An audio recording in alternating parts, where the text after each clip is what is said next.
तपाईं हाम्रो जीवनमा कति धन लेखेको छ के यो पत्ता लगाउन मिल्छ होला? मानौ यति बेला हामीसँग फुट्या कौडी पनि छैन, एक सुका पनि छैन, तर हाम्रो जीवनमा हामीले कति धन ल्याएका छौं त्यो पत्ता लगाउने प्रक्रिया छ। ज्योतिषकोमा गइरहनु पर्दैन। हुन त यदि कोही दक्ष ज्योतिषसँग हामीहरूले परामर्श लियौं भने, म सबैलाई भन्दिनँ, तर दक्ष ज्योतिषसँग यदि परामर्श लियो भने दक्ष ज्योतिषले तपाईं हाम्रो जीवनमा कति कमाई हुन्छ, हाम्रो भाग्यमा कति धन लेखिएको छ त्यो कुरा बताइदिनुहुन्छ। तर पनि म आज त्यो एउटा उपाय बताउन जाँदैछु जसद्वारा ज्योतिषकोमा नगइकन एकदमै सजिलैले, एकदमै सिम्पल तरिकाले हामीले मेरो भाग्यमा, मेरो जीवनमा कति धन छ त्यो पत्ता लगाउन सक्छौं। भलै हामीसँग यति बेला वर्तमान समयमा फुट्या कौडी पनि नहोला। कहिले कहिले के हुन्छ भन्दाखेरि मानिससँग वर्तमान समयमा पैसा हुँदैन, हैन, उसको खाइ खर्च पनि हुँदैन, तर भविष्यमा गएर त्यो व्यक्तिले अरबौं करोड खरबौं कमाएको हुन्छ, हैन। र कोही व्यक्ति यस्तो हुन्छन् जोसँग अहिले अरबौं खरबौं हुन्छ, तर भविष्यमा गएर उनीहरू पैसा विहीन बन्दछन्, धन विहीन पनि बन्दछन्, हैन। त यदि तपाईं हामीसँग अहिले पैसा छैन, धन छैन, तर हाम्रो जीवनमा कति धन छ हामीसँग, हो त्यो पत्ता लगाउने म तपाईहरुलाई उपाय बताउन जाँदैछु। हेर्नुस् है, शास्त्रमा एक श्लोक बताइएको छ, हाम्रो धन कति छ, तपाईको धन कति छ, मेरो धन कति छ, उहाँको धन कति छ, हामी सबैको धन यति छ उति छ भनेर त्यो पत्ता लगाउनको लागि एक श्लोक बताइएको छ। त्यो श्लोक म तपाईहरुलाई बताउन जाँदैछु। आयुष क्षीण एको अपि, आयुष क्षीण एको अपि न लभ्य स्वर्ण कोटिभि, आयुष क्षीण एको अपि न लभ्य स्वर्ण कोटिभिः। अब यसको अर्थ के हो तपाईहरु कृपया ध्यान दिएर सुन्नु होला। यदि यो श्लोकको अर्थ यहाँहरुले बुझ्न सक्नुभयो, यहाँहरुले हृदयमा धारण गर्न सक्नुभयो भने यहाँहरुले वास्तवमा तपाईहरुसँग कति धन, कति खजाना छ, तपाईको भाग्यमा कति, जीवनमा कति धन तपाईले लिएर आउनु भएको छ त्यो कुरा तपाईलाई थाहा हुन्छ। ज्योतिषकोमा गइरहनु पर्दैन। आयुष क्षीण एको अपि न लभ्य स्वर्ण कोटिभि, यसको अर्थ के हो नेपालीमा? आयुष क्षीण, आयु, आयुष भनेको आयु, क्षीण, क्षीण भनेको एक सेकेन्ड भन्दा पनि कम समय। यदि हामीले एक सेकेन्डलाई 10 भागा गर्दछौं भनेदेखि त्यसलाई क्षीण भनिन्छ। भन्न खोजेको समयको सबभन्दा सानो युनिट क्षीण। हुन त त्यो भन्दा पनि सानो युनिटहरु हुन्छ, लव, काष्ठ, त्यतातिर नजाउँ, तर समयको सानो एउटा मात्रा जसलाई क्षीण भनिन्छ। त आयुष क्षीण एको अपि न लभ्य स्वर्ण कोटिभि, त्यो एक क्षण समय, त्यो सेकेन्ड भन्दा पनि सानो समयको युनिट जुन एक क्षण छ, त्यो एक क्षण आयु, आयु भनेको समय तपाई हाम्रो जीवनको, मानव जीवनको है, त्यो समय न लभ्य स्वर्ण कोटिभि, अर्थात् कोटिभि भनेको करोडौं, करोडौं स्वर्ण मुद्राहरू तिरेर पनि मानव जीवनको एक क्षण समय किन्न सकिँदैन।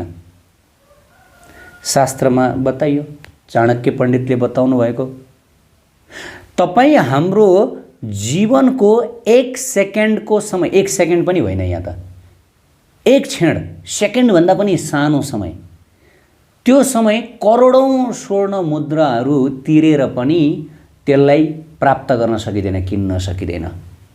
भनेपछि यति मूल्यवान, यति अमूल्य, यहाँहरुले सायद बुझ्नुभयो होला तात्पर्य के हो।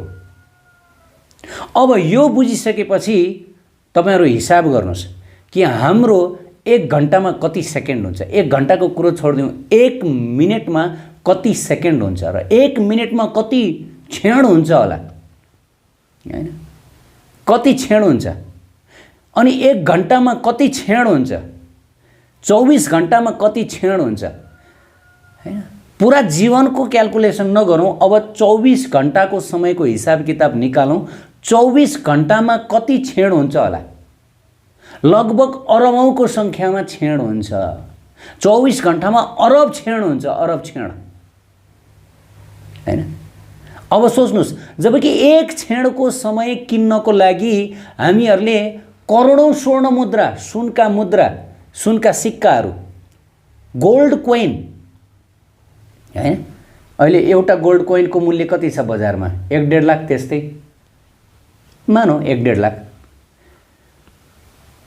1.5 लाख मूल्य भएको यस्तो करोडौं स्वर्ण मुद्राहरू तिरेर 1 क्षण समय हामीहरू किन्न सक्दैनौँ भने 24 घण्टामा यस्ता क्षण त अरबौंको संख्यामा हुन्छन्, अरबौं हुन्छन् हाम्रो 24 घण्टामा मानव जीवनको।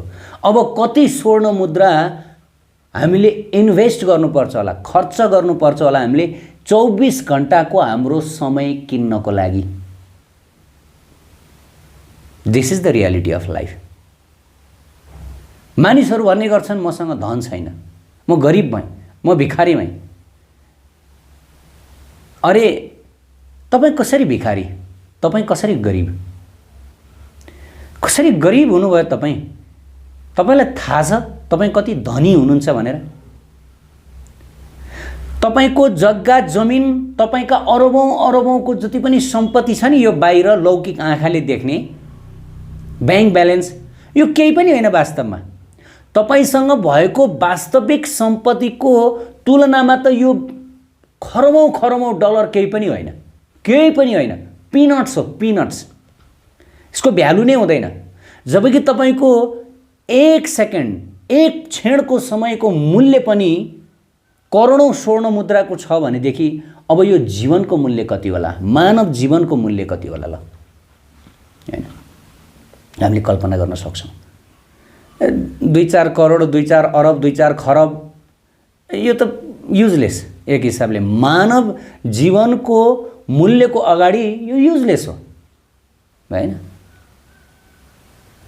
त अब हामीहरूले बुझ्नु के पर्यो भनेदेखि किन त मानव जीवन यति मूल्यवान भयो? यत्रो धन खर्च गरेर पनि किन्न नसकिने 1 सेकेन्डको समय यति मूल्य भनेपछि अब हाम्रो जीवनको कति मूल्य भयो? हामीसँग कति धन रहेछ? हामीले भाग्यमा कति धन ल्याएका रहेछौँ? मानव जीवन, मानव मनुष्य भएर आमाको कोखबाट जन्मिँदाखेरि हामी कति धनी भएर यो संसारमा जन्मिएका रहेछौँ र अहिले हामीहरू बिलाप गर्छौँ, अहिले हामीहरू रुन्छौँ कि मसँग पैसा भएन, मसँग धन भएन।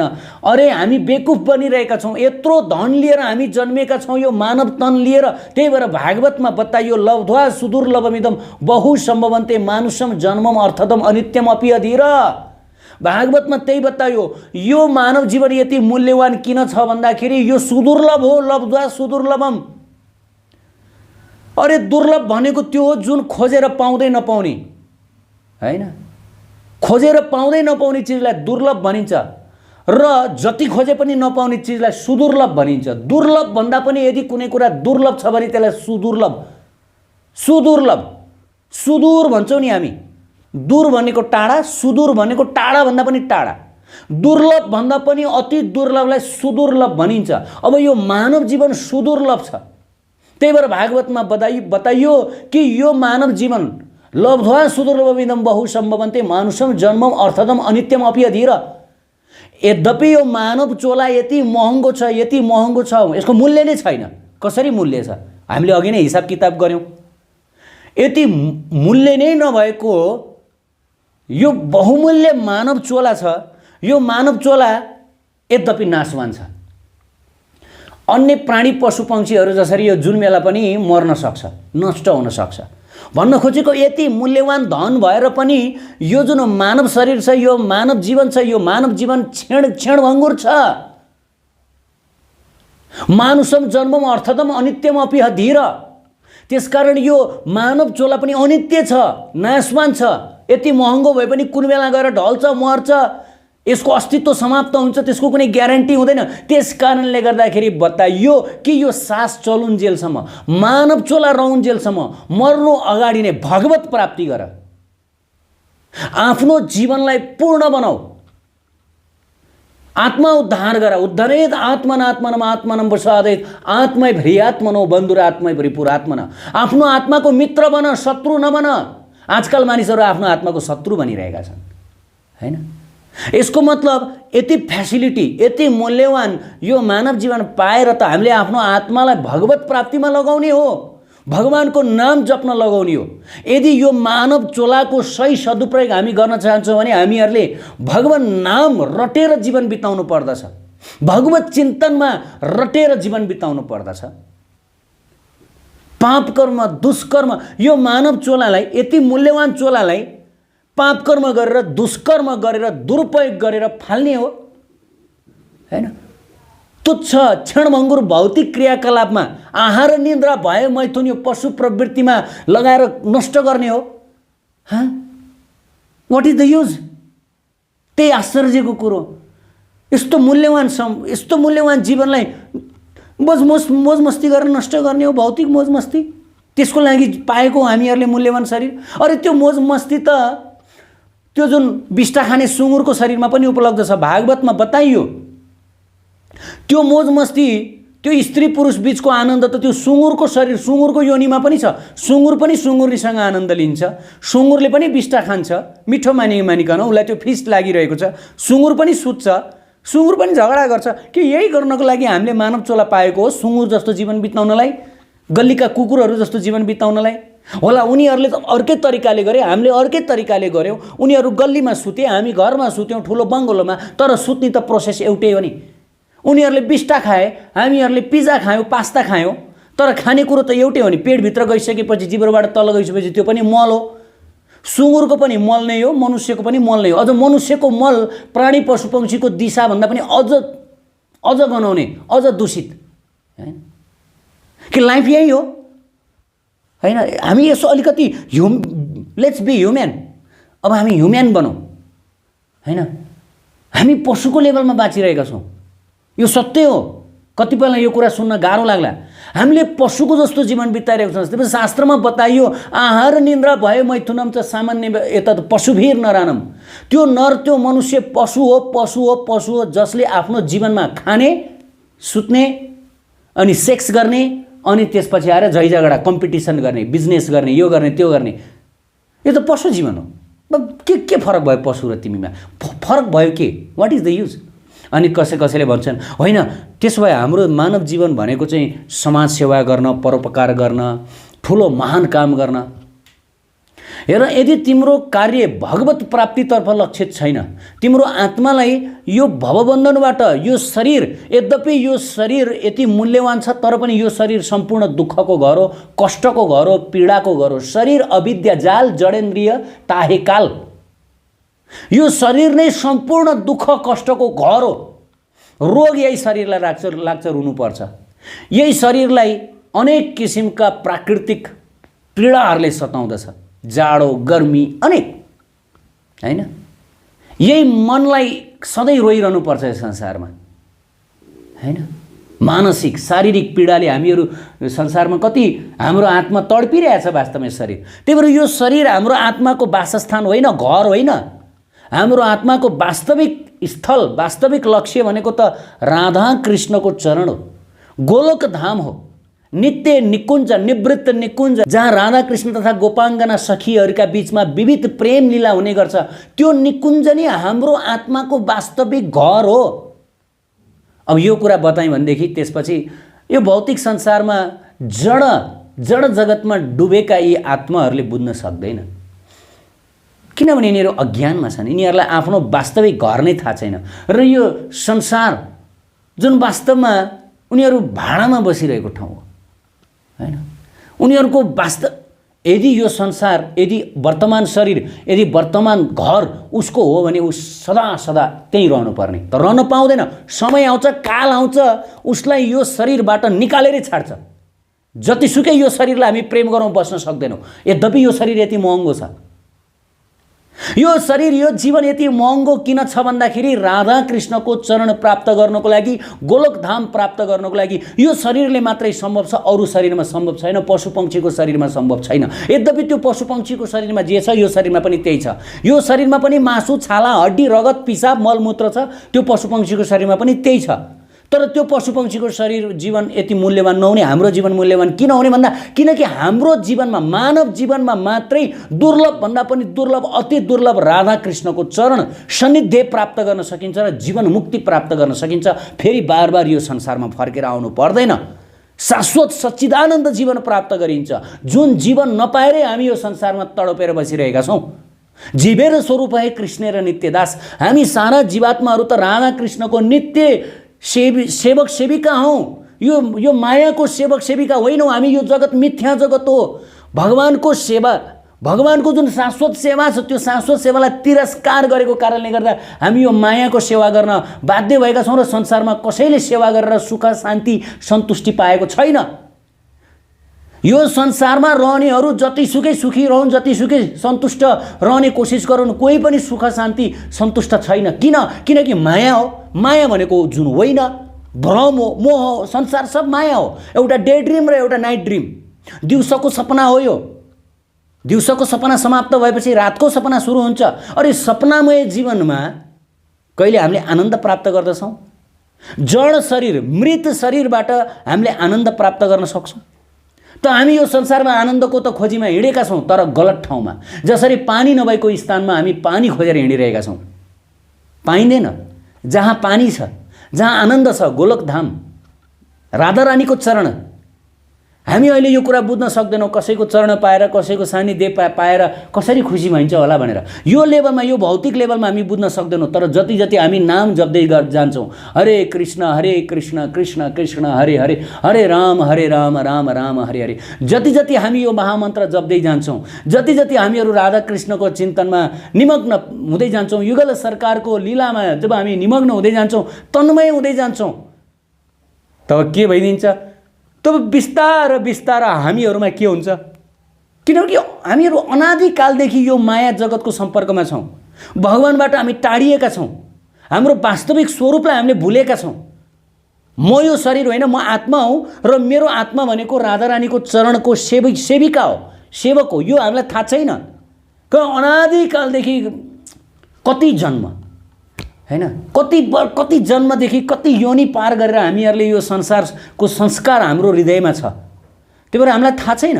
एकछिनको कुरा हामी अहिले भुल्छौँ भने यति अनादि हाम्रो सम्बन्ध भगवानसँगको हामीलाई अहिले थाहा हुन्छ। त यो गुरुदेवद्वारा हामीलाई प्रकाशित गरिन्छ, हेर बाबु, तिमी यो संसारको होइन, यो संसारीहरूसँग तिम्रो केही नाता छैन, गोता छैन। तिम्रो त वास्तविक सम्बन्ध युगल सरकारसँग छ। उहाँसँगै तिम्रो खुसी छ, उहाँसँगै तिम्रो आनन्द छ। उहाँले नै तिमीलाई सन्तुष्ट पार्न सक्नुहुन्छ, अरू कसैले सन्तुष्ट पार्न सक्छ? त हाम्रो सुख, शान्ति, सन्तुष्टि, हाम्रो सब कुरो युगल सरकार, प्रिय प्रीतमको हातमा छ, राधा कृष्णको हातमा छ। अन्त कहीँ छैन हैन। त यो कुरा गुरुदेव सद्गुरुले मात्रै प्रकाशित गरिदिन सक्नुहुन्छ, अरू कसैले गर्न सक्दैन, अरू कसैले गर्न सक्दैन। हेर्नुहोस् है, त हाम्रो मानव चोला यति मूल्यवान भयो, तर पनि यो मानव चोलालाई हामीहरूले जसरी घरमा मुसा मार्नलाई हात्ती बोलाए जसरी दुरुपयोग गरेर खत्तम गरिदियौँ। यदि घरमा आएको मुसो भुसुना मार्नलाई कसैले हात्ती बोलाउँछ भनेदेखि त्यो फुलिस हो। भन्न खोजेको यो जीवनगत समस्या, वास्तविक यो खाने लाउने समस्या, यसैमा हामी जीवन हामीले बिताएर हामीले नष्ट गऱ्यौँ हैन। यसको लागि होइन, संसारमा जन्मिएकाहरूको लागि भोजनको व्यवस्था त भगवानले जन्मने बित्तिकै गरिदिइसक्नु भएको छ। सबैलाई, पशुपक्षीहरू, किरा फट्याङ्ग्राहरू, सबको भोजन। त भोजन पानी, यो संसारको सुखभोग जुन सुँगुरको शरीरमा पनि उपलब्ध छ, यसको लागि हामीले हाम्रो यत्रो मूल्यवान जीवन हैन भगवत प्राप्ति गर्न लगाउनु पर्ने यो मानव चोला, यो नौका हो, यो भवसागर हो। यो पार गर्नको लागि यो नौका हो, हामीले डुबाइदिएर खत्तम गरिदियौँ। यही मानव चोला रूपी नौकामै भगवत प्राप्ति हुन्छ, राधा कृष्णको चरण प्राप्त हुन्छ। यो कुकुर पशुपक्षीको शरीरबाट हुँदैन। 84 घुम्नुपर्छ फेरि, त्यही भएर यो मानव चोला मूल्यवान हो। अबदेखि आफूले आफूलाई गरिब कहिले पनि नसोच्नुहोस्। भलै तपाईँसँग फुट्या कौडी नहोला, तपाईँ धनी हुनुहुन्छ, भगवत सेवामा लाग्नुहोस्, आफ्नो यो मानव तन रूपी धनलाई भगवानको सेवामा लगाउनुहोस् र यो धन सही रूपले सदुपयोग हुन्छ। भौतिकतामा, भौतिक चेतनामा लगाउनु भयो भने यो धन गयो गयो गयो गयो, यो पाएको बेकार भयो। तर 99%ले यो अमूल्य धनलाई खत्तम गरिदिन्छन्, दुरुपयोग गरिदिन्छन्। उत्कृष्ट आध्यात्मिक जानकारीहरूका लागि नेपालकै पहिलो शुद्ध आध्यात्मिक च्यानल टिभी लजिकल कृष्णलाई सब्स्क्राइब गर्न नभुल्नुहोला र हरेक अपडेट्सका लागि यो बेल आइकन पनि दबाइदिनुहोला।